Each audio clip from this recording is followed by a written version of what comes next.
देखिए, इन्वेस्टर्स को मोटिवेट करने के लिए एक स्टोरी बहुत कॉमनली यूज़ की जाती है, बैम्बू ट्री की स्टोरी। वो स्टोरी क्या कहती है कि बैम्बू ट्री इनिशियली 4-5 साल तक बिल्कुल भी ग्रो नहीं करता। मतलब वो ज़मीन से सिर्फ़ 1 या 2 फुट ऊपर ही रहता है। लेकिन 5वें साल के बाद आफ्टर 5 इयर्स वो 90 फीट्स का हो जाता है। अब ऐसा नहीं है कि 4-5 साल तक उस बैम्बू ट्री ने कुछ भी नहीं किया। उसने अपनी रूट्स को, अपने फाउंडेशन को इतना मज़बूत किया कि वो 5वें साल वाली उस ग्रोथ को हैंडल कर पाया। वो उस 90 फुट के उस स्ट्रक्चर को वो हैंडल कर पाया। क्यों कर पाया? क्योंकि उसने 4-5 साल तक सिर्फ़ अपनी फाउंडेशन और अपनी रूट्स को मजबूत बनाने की कोशिश करी और वो उस कोशिश में सक्सेसफुल हो भी गया। तभी वो उतने 90 फीट के उस स्ट्रक्चर को वो होल्ड कर पा रहा है। सेम यही चीज़ हमारी इन्वेस्टिंग में भी होती है। इनिशियली डेज़ में हमें ऐसा लगता है कि जो भी हमने इन्वेस्टमेंट्स करी है, वो इन्वेस्टमेंट्स वर्कआउट नहीं कर रही, रिटर्न्स नहीं आ रहे, हमारा इन्वेस्टमेंट्स तो रुका ही हुआ है।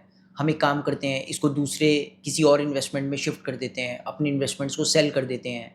दूसरी जगह तो इतने रिटर्न्स आ रहे हैं, हम वहाँ ऐसा कर देते हैं। मतलब ये सारे डाउट्स मन में आते रहते हैं एक इन्वेस्टर्स के इनिशियली फ़ेज़ में। लेकिन वो ये भूल जाता है कि power of compounding over the period of time he work करती है। फाउंडेशंस मजबूत होने में टाइम लगता है और अगर एक अच्छी इन्वेस्टमेंट्स है तो वो देर सवेर उसके रिटर्न्स जनरेट करके ही देगी। सेम यही चीज़ हमारी पर्सनल ग्रोथ में भी होती है। जब हम कोई नई स्किल सीखते हैं या हम कोई नई हैबिट को अडॉप्ट करते हैं तो कई बार हमें ऐसा लगता है कि इसका कुछ भी हमें बेनिफिट नहीं हो रहा, हम तो जहाँ से स्टार्ट किया था आज भी हम वहीं हैं।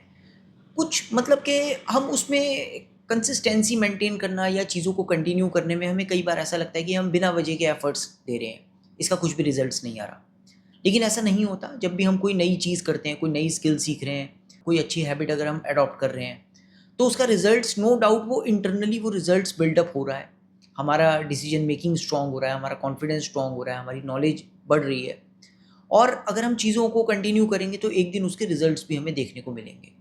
तो कभी भी लाइफ में अगर कभी आपको डीमोटिवेशन आए तो आप बैम्बू ट्री की स्टोरी को पढ़ना और आप अपनी पर्सनल लाइफ, अपनी पर्सनल इन्वेस्टिंग से उसको रिलेट करने की कोशिश करना। Thank you.